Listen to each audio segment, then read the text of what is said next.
इस झारखंड में निकाय चुनाव को लेकर सदन के बाहर पक्ष और विपक्ष के बीच जमकर घमासान हुआ। मंत्री सुदिव्य कुमार सोनू और विपक्ष के नेता बाबूलाल मरांडी के बीच तीखी बयानबाजी हुई, जिससे राज्य की राजनीति में नया हलचल मच गया।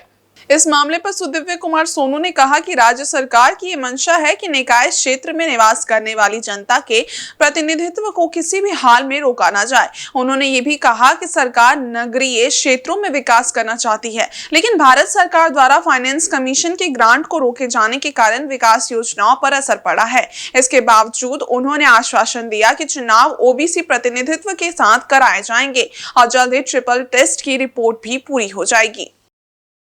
डीके शिव कुमार साहब के बयान को तो हमने नहीं देखा है, लेकिन जहां तक कर्नाटका का सवाल है,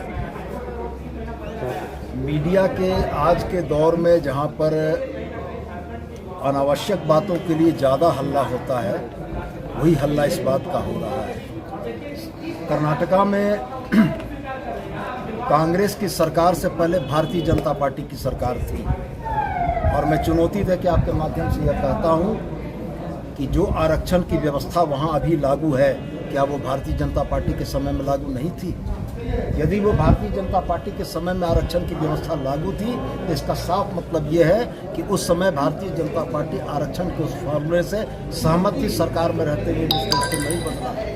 आज राजनीतिक लाभ के लिए हिंदू मुसलमान के एजेंडे को आगे बढ़ाने के लिए इस तरह की अनावश्यक बहस में पूरे देश का ध्यान आकृष्ट किया जा रहा है, जो निश्चित रूप से निंदनीय है। इस देश को प्रगति चाहिए, इस देश को शांति चाहिए, इस देश को तरक्की चाहिए, और इस देश के हर नागरिक के मन में यह एहसास चाहिए कि अगर वो इस देश का नागरिक है तो यहाँ उसके अधिकार सुरक्षित हैं। इनकी आवश्यकता इस देश को है, इन फालतू के विषयों पर बहस की आवश्यकता शायद इस देश को नहीं है। वहीं बाबूलाल मरांडी ने कांग्रेस पर जोरदार हमला किया। उन्होंने कहा कि कांग्रेस पर संविधान के साथ छेड़छाड़ करने का पुराना इतिहास है।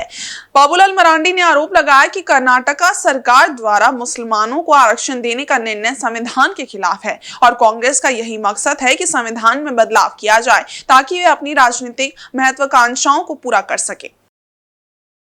की मंशा बिल्कुल साफ है और कांग्रेस पार्टी शुरू से ही संविधान के साथ कितना छेड़छाड़